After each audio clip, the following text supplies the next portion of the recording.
Hi guys, it's Elisa at Moat Cottage, and today I'm going to show you how I pressure can mandarins.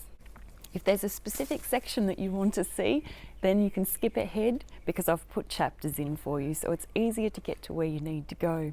The cool thing about growing citrus is that the fruit stays on the tree ripe for a while, so you've got a little bit of time. You can fit it in with your schedule easier than you can with stone fruits and berries, which you have to harvest quite quickly. But it does get to a point where you do have to harvest your fruit, especially when you've got something going on with your fruit tree. And in this case, see the damage to the new leaves? The new growth of my mandarin is being affected by a pest. It looks like citrus leaf miner, which is a moth that lays its eggs in new growth of citrus trees, and it causes damage. So I need to spray it with eco oil and eco neem, which is an organic product that you can use on your fruit trees if you need to. I don't use it on all my fruit trees. Some gardeners, they like to spray their trees every week or every second week. I don't do that. I only do it when I need to, and I probably needed to do it a few weeks ago because this new growth will not go back now. It's damaged and that's it. So I will be having to prune that off, but then I'll spray it. And I don't want to spray it, even though it's an organic product, I don't want to spray it with the fruit on. So I'm harvesting the fruit today, or some of it anyway, before I spray. I will harvest all of it before I spray, but I'm harvesting enough that I can pressure can some in jars, and then I'll dehydrate the rest. I couldn't harvest and treat sooner when I really needed to because we've had rain the whole time, so today's our first sunny day. I'm selecting firm, mature, sweet fruit that's a good quality for eating fresh. That's the best for pressure canning, Waterbath canning, or even dehydrating.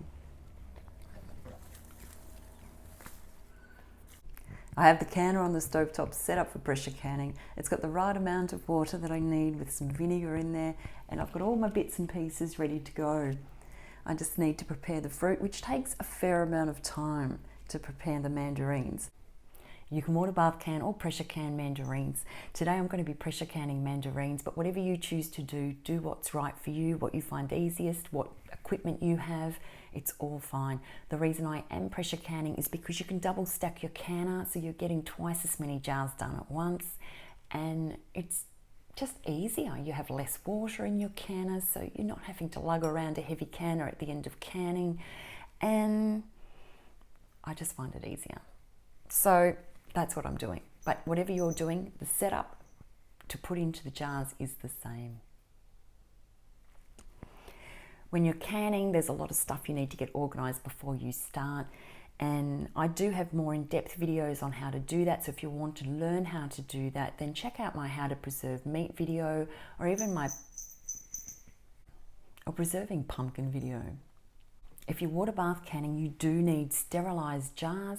If you're pressure canning, obviously you need clean jars, but they don't need to be sterilised because they will get sterilised. Everything will be killed in the pressure canning process.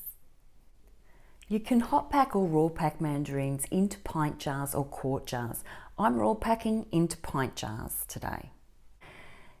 Check your jars for any cracks or nicks, and check the top as well, and then put your finger around it because you can sort of feel if there's any cracks that you can't see.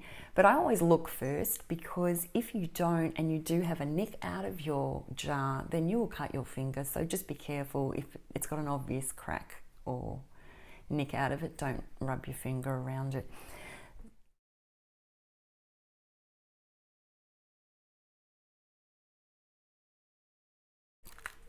Mandarins peel fairly easily. Oh. The skin basically falls off. What you need to do though is remove any of the white pith, because that will be bitter and not taste so good. And also that little bit in the middle as well. You can use a knife if it's bits that won't come off, and you can sort of scrape them off like that. Just gently, so that you're not going into the fruit.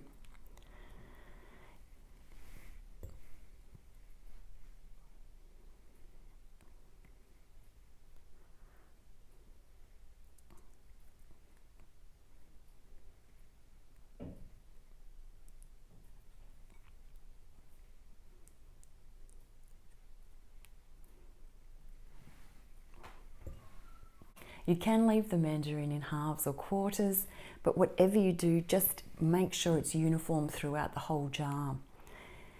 My fruit is falling apart into single pieces, so it's breaking up already. So I'm going to be doing it in single pieces. This is a time-consuming process, so if you can enlist some helpers, it would go a lot quicker and it would actually be quite fun.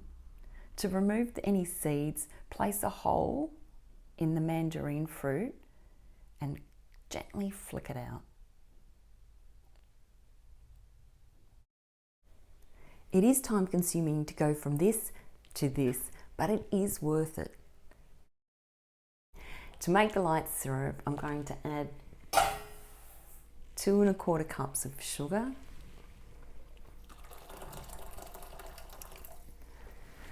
with 5 1/4 cups of boiling water.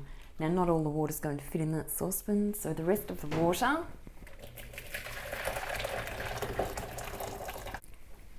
can go in my jug. The mandarins can be covered in water or juice or a syrup.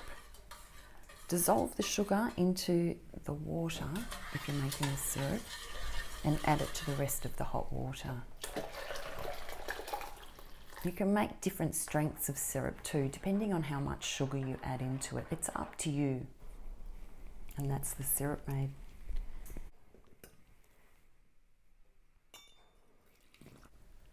Pour the liquid into the jars. We want 1/2 inch headspace.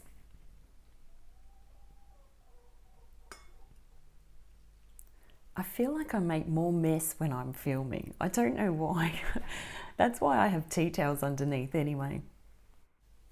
Using your debubbler tool or a butter knife, slide it down the side of the jars and squeeze in, work your way around the jars, and that removes the air bubbles so the liquid goes down, so we get a true reading when we're measuring the headspace.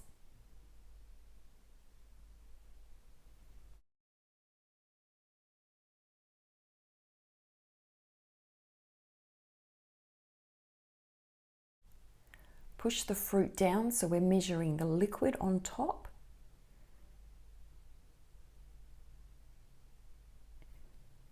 Measure the headspace and add or remove liquid until it's at the 1/2 inch mark.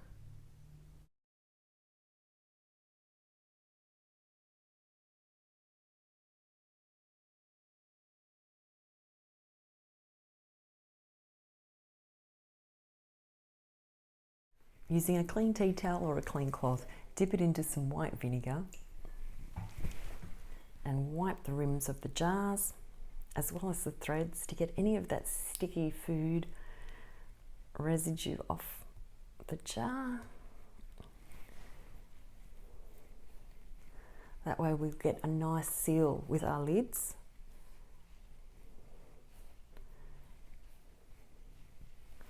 And then using the clean, dry part of the towel, we wipe the rim again to dry it off. Canning citrus removes the vitamin C because it's a water-soluble vitamin. However, there'll still be vitamin A and fibre. Place the lid on. Centre the lid. Place the ring on, find the thread and put it on finger tight. So it's not too tight, you don't want to hold the jar and screw it on really tight. You just want it finger tight so that you can get that lid to seal when it's in the canner. Place the lid on.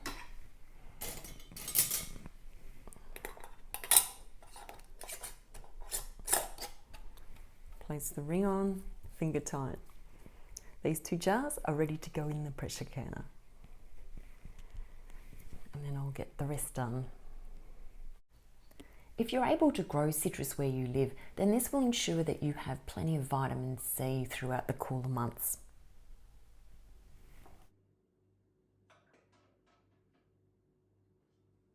The jars go on the tray to keep them off the bottom of the canner so they don't break. Placing the lid on and lock it in place. Turn the burner on And when there's a steady stream of steam, set the timer for 10 minutes and let it vent. When the 10 minutes is up, place the weighted gauge on. The weight you use is variable depending on your altitude. I'll leave the website for the National Centre of Home Food Preservation in the description, so you can find your own processing information for your altitude, the jar sizes you're using, and the processing style that you're using, whether it's raw or hot packing. Once the jars have been processed at the right PSI and time, and the canner has been reduced to 0 pressure for 5 minutes, it's time to remove the lid carefully, letting all that steam and the hot water drip back into the canner, and then place the lid on a location where it's not going to do any damage because it's still hot. Now we just leave the jars in the canner for another 10 minutes to cool down. And then they can be placed on a suitable board with a tea towel on top so that it doesn't give it a shock when it's on a cold surface, because the jars are really hot. So put them somewhere safe for 12 hours, and then you can remove the rings, wash and label the jars before putting them away. I've left the Amazon links for canning supplies if you need to restock or buy anything that you've seen in this video. Thanks for watching. I'll see you in the next video.